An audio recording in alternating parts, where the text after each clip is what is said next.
ഒരു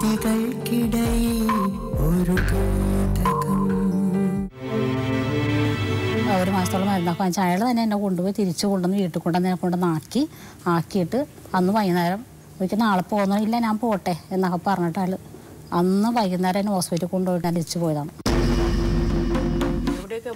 അയാളുടെ നാട്ടില് അന്ന് പോയതാണ്. പിന്നെ കണ്ടിട്ടേ ഇല്ല, പിന്നെ വന്നിട്ടില്ല. നിങ്ങളല്ലേ വിവാഹം കഴിക്കണ്ട, അപ്പൊ നിങ്ങളുടെ ആൾക്കാരല്ലേ അത് അന്വേഷിക്കും. സത്യം പറഞ്ഞാൽ ഈ ഒരു അവസ്ഥ അല്ല മാമ അന്ന് 6 വർഷം മുമ്പ് പറയുമ്പോ ഇത്ര ഒരു അവസ്ഥ എനിക്ക് ഇപ്പോഴും എന്റെ ജീവിതം കൊണ്ട് ഞാൻ ഇത്ര പിടിച്ച് ഇതാ നിക്കണം. ഉമ്മ ഒരുപാട് കഷ്ടപ്പെട്ടു. കാരണം ഞാൻ കാരണം എന്റെ ഉമ്മക്ക് തല ഉയർത്തി അടക്കാൻ പറ്റാത്ത അവസ്ഥ ഞാൻ കാരണം.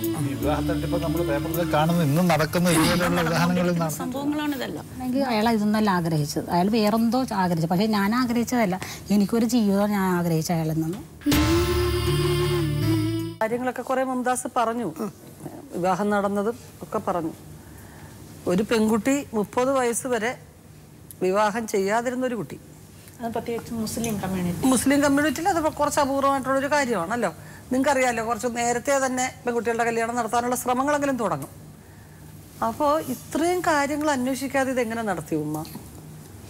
എൻ്റെ മകൻ മരിച്ചുപോയി, ആക്സിഡൻറ്റിൽ മൂത്ത മകൻ മരിച്ചുപോയി. ഈ അന്തരീക്ഷത്തിൽ കാര്യങ്ങളെല്ലാം നോക്കിയിരിക്കുന്നത് അന്വേഷിക്കുന്നത് ഇവളാണ്, മുംതാസാണ്. അപ്പോൾ ഇവള് പറഞ്ഞു ഇപ്പം എനിക്ക് കല്യാണം വേണ്ട. 18 വയസ്സിൽ ഇപ്പോൾ കല്യാണ കാര്യം വന്നപ്പോൾ ഡിഗ്രി +2 പഠിച്ചുകൊണ്ടിരുന്നപ്പോൾ ആ ഒരു ഘട്ടത്തിലാണ് ഈ മകൻ മരിച്ചു കഴിഞ്ഞപ്പോഴേക്കും അവൾക്ക് വിഷമമായി വേണ്ടാന്ന്. മറ്റവരെ 2 പേരെയും നല്ല രീതിയിൽ നോക്കി. അപ്പം അനിയൻ ഇളയവൻ കല്യാണം കഴിച്ച്. ബ്രോക്കറും നല്ല അടുപ്പവും പരിചയവും ഇല്ലാത്തൊരു ബ്രോക്കർ പുതിയതായിട്ടൊരാള് അയാളുടെ കൂടെ വരുന്നു, അൻസാർ. അവര് പറഞ്ഞത് മാത്രം വിശ്വസിച്ച് ഉമ്മ ഒന്നും തിരക്കാതെ അങ്ങ് നടത്തിയില്ല വെച്ച്? ഇല്ല മേഡം, അങ്ങനെയല്ല. അതെല്ലാം പറഞ്ഞു, അത് ആ കാര്യങ്ങളൊക്കെ പറഞ്ഞു. പിന്നെ അന്വേഷിച്ച് വന്നതും പിന്നെ ഭാര്യ ഉണ്ടായിരുന്നു, അവരെ കൊണ്ട് ഇനി ശല്യം ഉണ്ടാവത്തില്ല, അതൊക്കെ ഞാൻ നോക്കിക്കോളാം എന്നൊക്കെ ഉറപ്പ് തന്നാണ് ഇതൊക്കെ നടത്തിയത്. ചെറുക്കൻ തലേ ദിവസമാണ് ഗൾഫിൽ നിന്ന് വന്നത്, അത് പറഞ്ഞു. പിന്നെ ഈ മുസലിയാർ എന്ന് പറഞ്ഞ അദ്ദേഹം നിങ്ങൾക്ക് പരിചയമുള്ള ആളല്ല, വേറെ ആളായിരുന്നു. ആ പോർഷൻ ഒന്നും ഇനി ഫോട്ടോ എടുക്കാൻ പറ്റത്തില്ല എന്നുണ്ടോ മുസ്ലിം മതത്തിലെന്ന് എനിക്കറിയില്ല. മുസലിയാര് വന്നത് ഉമ്മയ്ക്ക് അറിയാത്ത ആളല്ലേ? അറിയാത്ത ആളാണ്. അപ്പൊ ആ ചടങ്ങുകളൊക്കെ എന്തായാലും നടത്തി. അത് ഈ ബ്രോക്കറും ഇയാളും കൂടെ ചേർന്ന് ചെയ്തതാണ്. അപ്പം അവർക്ക് പങ്കില്ല എന്ന് പറയാൻ പറ്റില്ല. അവർക്കിതിൽ ഇതിനകത്ത് പ്രധാന പങ്ക് വഹിച്ചിരിക്കുന്നത് അവർ തന്നെയാണ്. അപ്പൊ എന്തായാലും ഇത് ഇയാൾ കളഞ്ഞിട്ട് പോവുകയാണ്. ഈ 1.5 മാസം കഴിഞ്ഞ് ഇയാൾ പോയി കഴിഞ്ഞ് കുഴപ്പമാണ്, ഇയാൾ ഉഴപ്പാണെന്ന് മനസ്സിലാക്കി കഴിഞ്ഞപ്പോഴെങ്കിലും ഇയാളുടെ വീട്ടിൽ പോവുമോ, അന്വേഷിക്കുവോ, അല്ലെങ്കിൽ അവിടെ ചെന്ന് എന്താണെന്ന്? ഇയാൾ അഡ്രസ്സ് തരികയില്ല. ഇയാൾ കൊണ്ടുപോയി അന്ന് എൻ്റെ മരുമകൻ പറഞ്ഞ് ഇവളോട് ചോദിച്ച് മോൾക്ക് കുട്ടീനെ വേണ, അതല്ലെന്നുണ്ടെങ്കിൽ ഭർത്താവിനെ വേണം. ഇത് കളയാനുള്ള മരുന്നുകളും സാധനങ്ങളും എല്ലാം മേടിച്ചു കൊടുക്കും. അപ്പോൾ ഇവള് പറഞ്ഞു എനിക്ക് കുട്ടീനെ മതി. നിങ്ങളുടെ ബന്ധുക്കളും മരുമക്കളൊക്കെ ഉണ്ടല്ലോ, അവരൊക്കെ എന്താ അഭിപ്രായം? അവരിപ്പോ ഈ 4 വർഷമായിട്ട് എതിരാണ്. അന്ന് അവര് പറഞ്ഞിരുന്നു അന്വേഷിക്കണോന്നൊക്കെ പറഞ്ഞിരുന്നു. അന്ന് അവർ അന്വേഷിക്കണമെന്ന് പറഞ്ഞാൽ ഇവൻ അന്വേഷിക്കും എന്നുള്ള ധാരണയാണ് നമുക്ക് എല്ലാവർക്കും ഉണ്ടായത്. ഇവനൊരു മുങ്ങലങ്ങ് മുങ്ങിയിട്ട് പിന്നെ അവൻ സൗദി അറേബ്യയിലാണ്. എവിടെയാണ് വീടെന്ന് അറിഞ്ഞുകൂടാ, അഡ്രസ് അറിഞ്ഞുകൂടാ. അങ്ങനെ ഒരു കല്യാണം നടത്തുമ്പോൾ ഒന്ന് ആലോചിക്കണ്ടായിരുന്നു. വായിക്കുമ്പോ നിങ്ങളുടെ ചടങ്ങിന് വായിക്കത്തില്ലേ ഇന്ന വീട്ടു പേര് പറഞ്ഞ്? ഇല്ല, അങ്ങനല്ലേ വായിക്കുന്നത്? വായിക്കുന്ന അങ്ങനെയാണ്. അപ്പൊ അപ്പൊ നിങ്ങക്ക് മനസ്സിലായില്ലേ ഇന്ന സ്ഥലം ഇന്ന? ഇവൻ പറഞ്ഞല്ല, ഇവൻ ഇന്ന പോലെ പറഞ്ഞല്ല. എനിക്ക് ഭാര്യയുണ്ട്, 2 കുട്ടികളും ഉണ്ട്, എല്ലാം പറഞ്ഞതാണ്. 2 ജമാഅത്തിന്റെ ആളുകളൊന്നും കൂടിയിട്ടില്ല. പുറത്തുള്ളൊരു ഉസ്താദിനെ കൊണ്ടാണ് ഇവര് കഴിപ്പിച്ചേക്കണത്. ഇവൻ പേപ്പർ റെഡിയാക്കി കൊടുക്കാന്ന് പറഞ്ഞിട്ട് കൊടുത്തില്ല.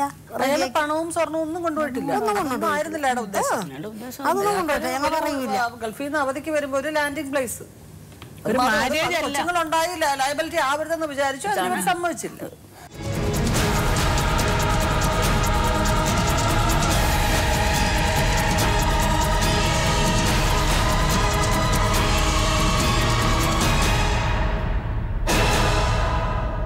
അങ്ങനെ ആ ബ്രോക്കറും നിങ്ങളൊരു അയൽവാസിയും വന്നിട്ടുണ്ടെന്ന് പറഞ്ഞാൽ അവരെ ഒന്ന് വിളിക്കാം.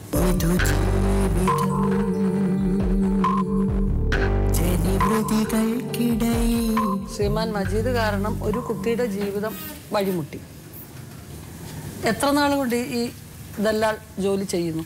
ഞാനൊരു 20 വർഷത്തോളമായി നമ്മളിതുകൊണ്ട് മാഡം ജീവനോളം കഴിയാൻ ഇത് കൊണ്ടുവന്ന് എനിക്ക് യാഗമായിട്ട് പരിചയമില്ല. ഒരു അൻസാർ എന്നും പറഞ്ഞ ഒരാള് ഇവന്റെ ഒരു ഗൾഫിൽ ഒരുമിച്ച് വർക്ക് ചെയ്തിട്ടുണ്ടായിരുന്നു. അവൻ കൊണ്ടുവന്ന് അവർ തമ്മിൽ ബന്ധപ്പെട്ട് ഫോൺ നമ്പർ കൊടുത്ത് ഇങ്ങനെ ഇതായതാണ്. പക്ഷെ രണ്ടാമത് മജീദിനെ ഇവർ അന്വേഷിക്കാൻ വിട്ടപ്പോ ഒരു അബൂഷാ എന്നും പറഞ്ഞ് കൊട്ടാരക്കര സ്റ്റാൻഡിന്റെ അവിടെ ചെന്ന് ചോദിച്ചാൽ അവിടെ ചെന്ന് ചോദിച്ചപ്പോൾ അബൂഷാ എന്ന് പറഞ്ഞ ഒരു 5-6 പേരോട് അന്വേഷിച്ചപ്പോഴത്തേക്ക് ഒന്നും അറിയില്ലെന്ന് പറഞ്ഞാൽ ലാസ്റ്റ് വേറൊരാളെ പറഞ്ഞ് ഇങ്ങനെ കുഴപ്പമൊന്നുമില്ലാത്ത ആളാന്ന്. അല്ല, അപ്പം 5-6 പേരോട് അന്വേഷിച്ചപ്പോ അയാളെ പറ്റി ഒന്നും അറിയില്ല. അവസാനം ഒരാൾ പറഞ്ഞു കുഴപ്പമില്ലെന്ന് പറഞ്ഞാൽ അങ്ങനെ ഞാൻ ഇങ്ങോട്ട് പോരുകയും ചെയ്തു. കഷ്ടമാണ് കേട്ടോ ഇവരുടെയൊക്കെ കാര്യം. കുഴപ്പമില്ല എന്ന് പറഞ്ഞിട്ടും ആ വീട് കാണിച്ചു തരാൻ നിങ്ങൾ പറഞ്ഞായിരുന്നോ?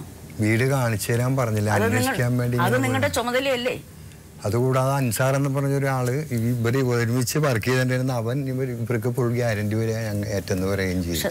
അവനായിട്ട് മുഖാന്തരം ബന്ധപ്പെട്ട് ഞാൻ ഇവരുമായിട്ട് അല്ലാതെ ഇവൻ കല്യാണത്തിന് വന്നപ്പോഴാണ് ഞാൻ കാണുന്നത്. അവര് പുരുഷന്മാരില്ലാത്തൊരു വീട്, ഒരു അമ്മയും മകളും മാത്രം.